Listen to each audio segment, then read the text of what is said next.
And here's a very provocative question I want to ask. Because we grew up believing a whole heap of things, and when we grow big, we check it out. No matter who say it, we have to question the validity of it. Now, I grew up to hear that the first 5 books of the Bible was written by a man named Moses. Genesis, Exodus, Leviticus, Numbers, Deuteronomy. Everybody have that conclusion in their mind. If you go up on the street, anyway, even though people are not Christian, them say the book of Moses. Now, I asked for a program on a radio station several months ago. Them have me and a preacher and a next man there, and we attack. And my question was, if it's Moses write the books, why is he speaking in the third person?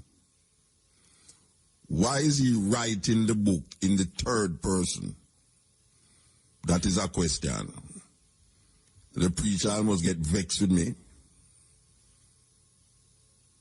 If is Moses write Genesis and Exodus and Leviticus and Numbers, why don't include himself in the book as the writer? Why is he speaking in the third person? That is a question. Hey folks, welcome to another edition of Questions Protestants Can't Answer. Today's question is, who wrote the Gospel of Mark? And how do you know?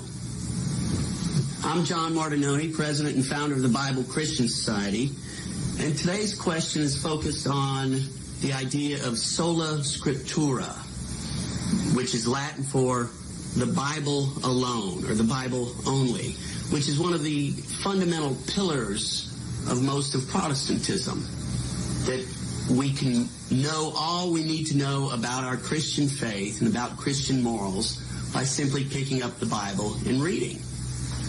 So this question, who wrote the book of Mark, is a very important question, because what it does is, if all I need to know about Christianity I get from the Bible, if the Bible is my sole authority in matters of faith and morals, which it is for most Protestants,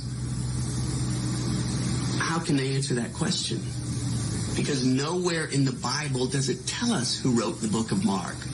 This thing right here at the beginning of the Gospel of Mark in Scripture that says the Gospel according to Mark, that's not inspired Scripture. That's put in there by the publisher of the Bible. We don't have any originals from Mark that say, I, Mark, wrote this Gospel, or that say the Gospel according to Mark. So again, if you go by the Bible alone, how do you know that Mark wrote Mark? That somebody named Mark even wrote Mark? And how do you know that that Mark was inspired? Where in the Bible does it tell you who wrote the Gospel of Mark so that you may trust that it is inspired Scripture? Because if you don't know who wrote it, how can you know it's inspired Scripture? This is very, very important. So as Catholics, we need to ask everyone who believes in the Bible alone as their sole rule of faith, who wrote Mark? And if they say Mark, the heir and companion of Paul, the next question is, how do you know? Because I read Mark and there's nothing here that says, I, Mark, companion of Peter and Paul, wrote this gospel. Nothing in Luke that tells me, nothing in Paul's letters that tells me who wrote the Gospel of Mark. So what authority are you relying on? It's not the Scriptures to know who wrote Mark. So again, the question is, who wrote the Gospel of Mark, and how do you know?